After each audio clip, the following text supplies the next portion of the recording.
I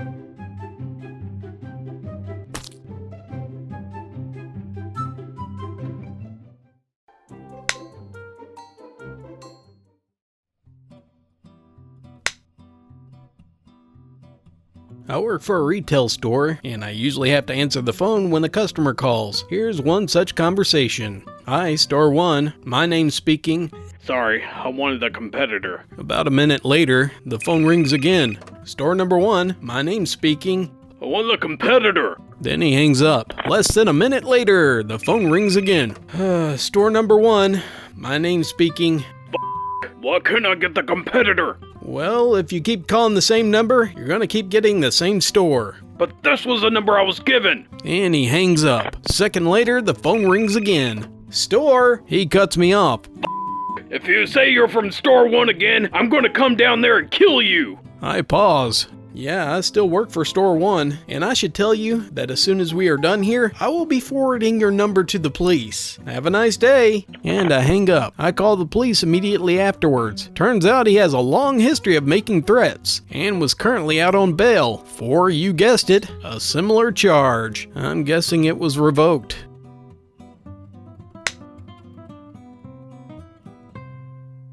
I'm an apprentice at a construction company. During the final stages of a 5-story building, when the scaffolding is coming down, it's rather a treacherous process, as despite our best efforts, people involved, heavy boards, supporting frames, and tools will drop. I'm tasked with keeping onlookers from getting too close to the building site, or construction-focused duties. Mind you, there is a fence, a barrier, caution tape, and warning signs all over the place, around the building, and somehow people still think it's okay to walk right up to the building. We get at least one a day. This one couple takes the cake. The couple steps over the caution tape and walks up to the south side of the building. Hey folks, you can't be here. This is an active construction site. I am going to need you to get to the other side of the tape there. I gesture to the caution tape. Oh, okay, sorry. They walk off. I get back to work, thinking that's the end of it. 20 minutes later, I happen to glance up, and there's the same couple on the east side of the building. Hey, sorry if I didn't make myself clear, but I really need you to stay behind the tape over there. I gesture again to the caution tape. You could get hurt. Oh, sorry.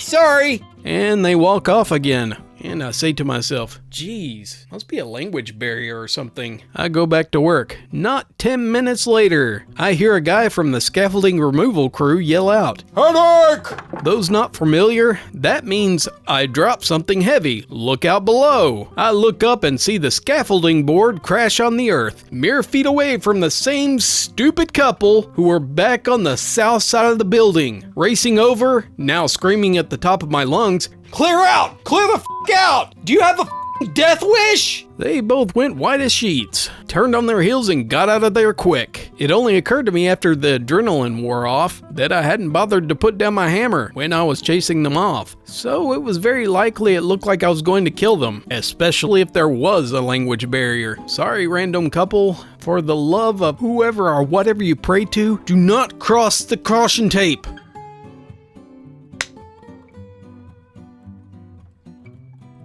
I am working as the only computer and networking tech in my Army unit. This means supporting over 200 end users, all alone. The brand new lieutenant walks over into my office on a very busy day. I need a new laptop now. Excuse me, sir? I said I need a brand new laptop. Time now. Okay, sir, what exactly is going on with the one I issued you? I just issued them a laptop that morning. The one you gave me is too old. It doesn't even connect to the internet, and I need a new one that works. Cue a feeling that you're doing something stupid. Well, sir, give me a few minutes, as I'm working on the commander's laptop, and that's my current priority. I don't give a if you're working on the president's laptop. I need a new one now, and that's an order.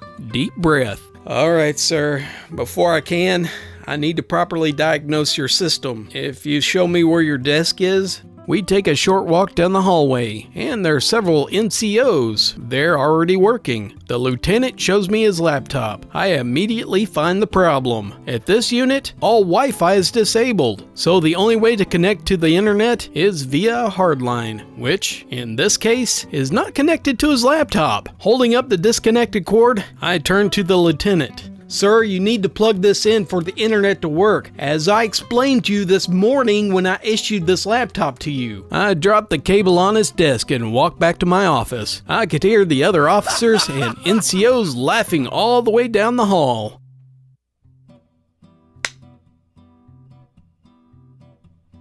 I love my aunt, I really do, but sometimes she doesn't grasp the concepts of customer service, as the only job she's had is being a teacher for high schoolers. I have to call her out about her complaints about customer service. This one I particularly remember. She was visiting my family, and she and her husband was staying at a nearby hotel. They picked me up one day to go shopping. We were riding in the car, and this was the exchange. I am so mad at this hotel. We're not getting what we paid for. What happened? They didn't clean our room while we were out yesterday. Well, that's weird. We had to call down and ask for clean towels. Did you complain? Yes, but they said we had a do not disturb sign on the door. Well, did you? Yes. Did you leave it there by accident? No, we wanted it there. We didn't want to be disturbed. So you're mad they obeyed the do not disturb sign? They should have cleaned my room.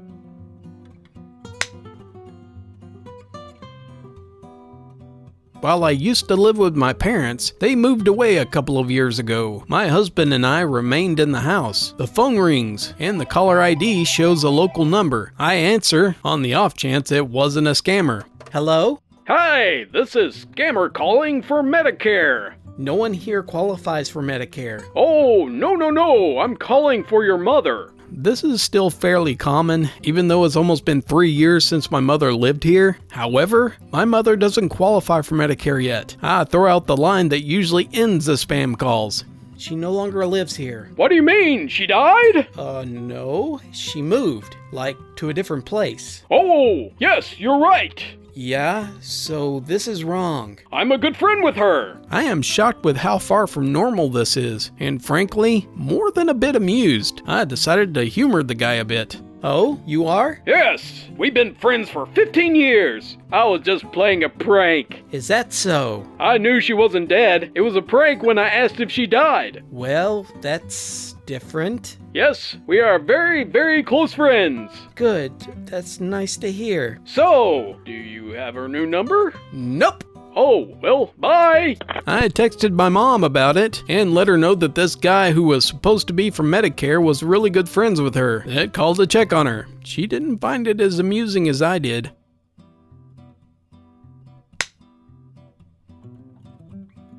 Our school offers music lessons during the school year and camps over the summer. I had to call one parent because she turned in the registration form for the camp, but left the parent contact information blank. Hello? I'm calling about your child's registration form for the summer music camp. It looks like the parent contact information was left blank. He attended your camp last year. You have our information. That may be true, ma'am, but we do ask you to fill it out just in case information has been changed, just to keep things up to date. He's taken lessons there during the year. The information is in your system. Ma'am, if you don't mind, I'm going to look into your account and verify that the information you have is correct. You are the mother, right? Yes. Is your cell phone number still this? No, I don't have that number anymore. Why don't you have my new number?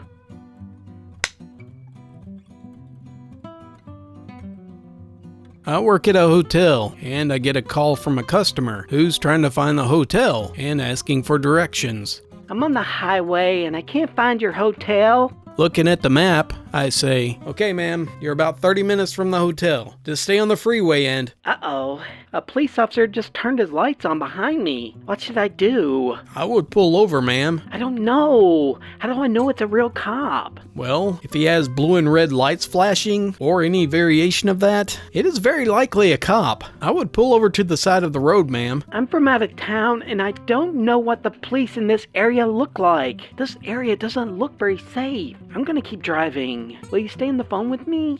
Yes, I will, ma'am, but I advise you to pull over. About 10 or 15 minutes go by, and the woman is still driving. Sirens are blaring in the background, and I finally convince her to pull over. In the background of her phone, I hear, Shut your vehicle off and get out of the car with your hands up! I'm not getting out of my car. How do I know you're a real cop? Shut off your vehicle and exit the vehicle now! She refused, and a struggle ensues. The caller starts pleading with me to call the police. They have a brief conversation, and she asks the officer to talk to me. I explained to the cop that she wasn't trying to evade, but she was afraid to pull over, and I pleaded with him not to take her to jail. The cop agrees not to take her to jail, but tells me he's gonna follow her to the hotel, so he makes sure that she arrives safely. She arrives at the hotel 45 minutes later, with the cop in tow. Are you the one I was speaking on over the phone? Yes, ma'am. I got a speeding ticket, thanks a lot. And she storms off. With a look of bewilderment toward me, the police officer said, Geez, I'm glad I don't have your job.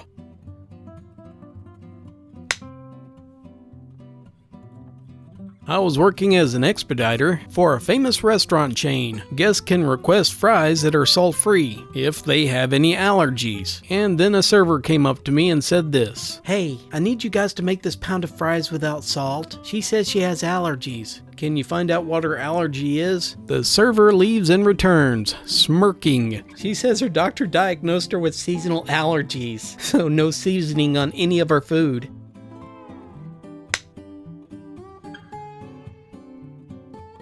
I'm working as a burger flipper and a petrol pump assistant in a tiny tourist town on the Great Ocean Road when a terribly rude American tourist asked me the following. Excuse me, ma'am. Could you tell me the best way to catch a flight to Hobart? Hobart is the capital city in Tasmania, the island state at the bottom of Australia. Well, it depends. When do you need to arrive? Suddenly and unexpectedly yelling, Don't play games with me, young lady. I'm not a stupid tourist, you know. I just remained silent. I know that Tasmania rotates, so it must be cheaper to fly at certain times of the day when Hobart is closer to the mainland. I remained speechless. Well, I haven't got all day. I just didn't know how to reply to that.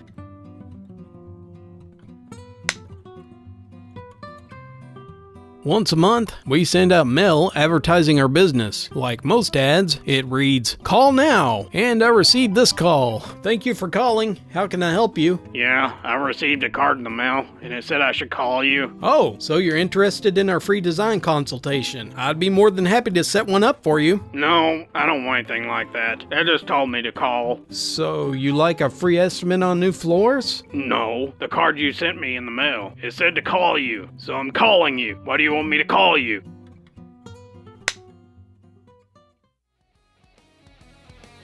Thank you very much for joining me for this Fun with Facepalm. I've got a neckbeard experience coming up next. It is subscriber stories. I especially love reading those stories.